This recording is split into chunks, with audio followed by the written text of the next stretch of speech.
تو گدا ہوں اپنے کریم کا، میرا دین پا رہا ہے نہ نہیں۔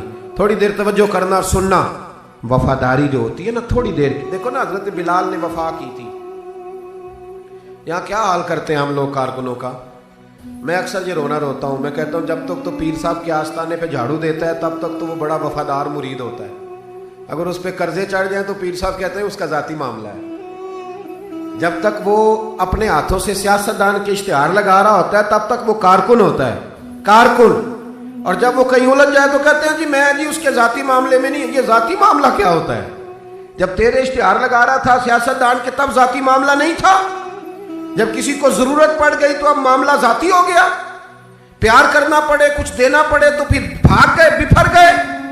اور لوگوں کے پاس جب دولت آتی ہے تو رنگ ہی بدل جاتے ہیں، جب اقتدار ملتا ہے تو انداز ہی بدل جاتے ہیں، جب اتوار کچھ اور ہوتے ہیں تو لوگوں کے طریقے بدل جاتے ہیں، اس لیے کہ رشتہ ضرورت کا بنا لیا ہم نے۔ سیدنا بلال نے بڑی مار کھائی تھی، کوئی بتائے حضرت بلال کو گورنری کا لالچ تھا؟ حضرت بلال حبشی کو کیا لالچ؟ بڑی مار کھائی، اور یارو بڑی ساری کھائی۔ ایک تو وہ مار ہے نا جو عبداللہ بن جدان مارتا تھا، امیہ بن خلف مارتا تھا، ایک تو وہ ہے۔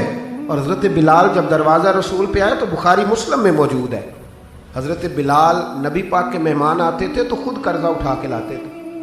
اور ایک وقت ایسا بھی آیا کہ قرضے اتنے زیادہ آ گئے تھے کہ یہودی نے کہا کہ بلال تو نے بڑے سارے پیسے قرض لیے ہوئے ہیں، تو اگر اب تو نے پیسے نہ دیے تو میں تمہیں پھر سے باندھ دوں گا۔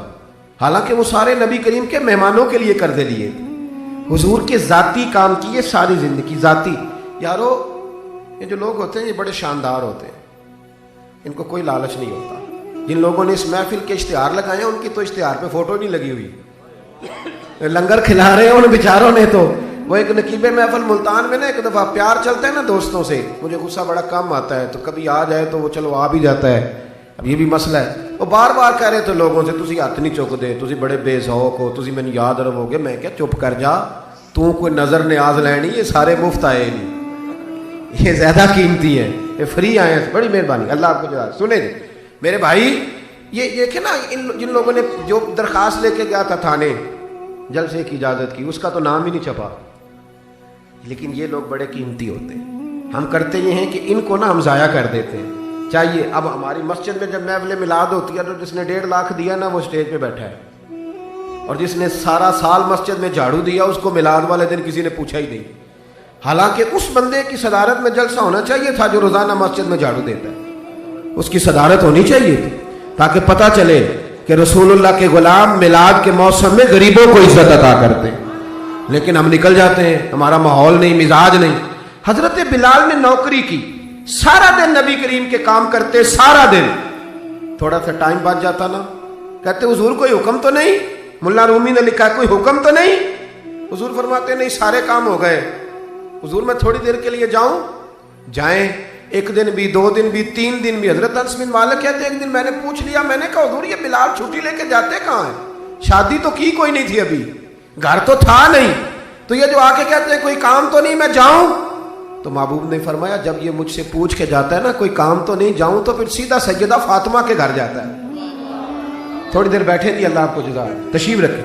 یہ سیدہ فاطمہ کے گھر جائیں گے، اب یہ وہاں جھاڑو دیں گے، اب بیٹھے جی، اللہ آپ کو برکت دے، جزائے خیر، تشریف رکھیں، اللہ تعالیٰ آپ کو برکات دے، پیچھوں کے لیے مسئلہ بنتا ہے، تشریف رکھیں۔ اب یہ نا سیدہ فاطمہ کی چکی پیسیں گے، یعنی کوئی ٹائم بچ جاتا تو وہاں کتنی نوکری کی حضرت بلال نے، کتنی ڈیوٹی کی کہ نہیں کی؟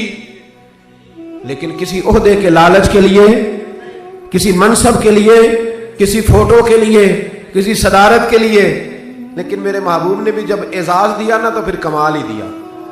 پڑھیے ترمذی شریف، حضور آئے نا معراج سے واپس، میں جلسے سے دیر سے جاتا ہوں نا تو میری ایک بیٹی ہے، وہ جب میں نکلنے لگتا ہوں کہتی ہے آج دیر سے آئے تو دروازہ نہیں کھولنا، روز ہی دیر سے آتے ہیں، تو جب رات کو جاتا ہوں تو سب سے پہلے وہی کھولتی ہے۔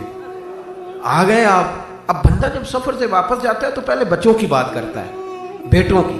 محبوب معراج کے سفر سے واپس آئے، لیکن سب سے پہلے جو بات کی وہ حضرت بلال حبشی کی۔ سب سے پہلی بات سیدنا بلال کی، مجمع میں بٹھا کے، مجمع میں حضرت بلال کو مجمع میں بٹھا کے فرمایا کیا عمل کرتا ہے بھئی تو بلال؟ عرض کی حضور کیا ہوا؟ فرمایا بتا کیا کرتے ہو؟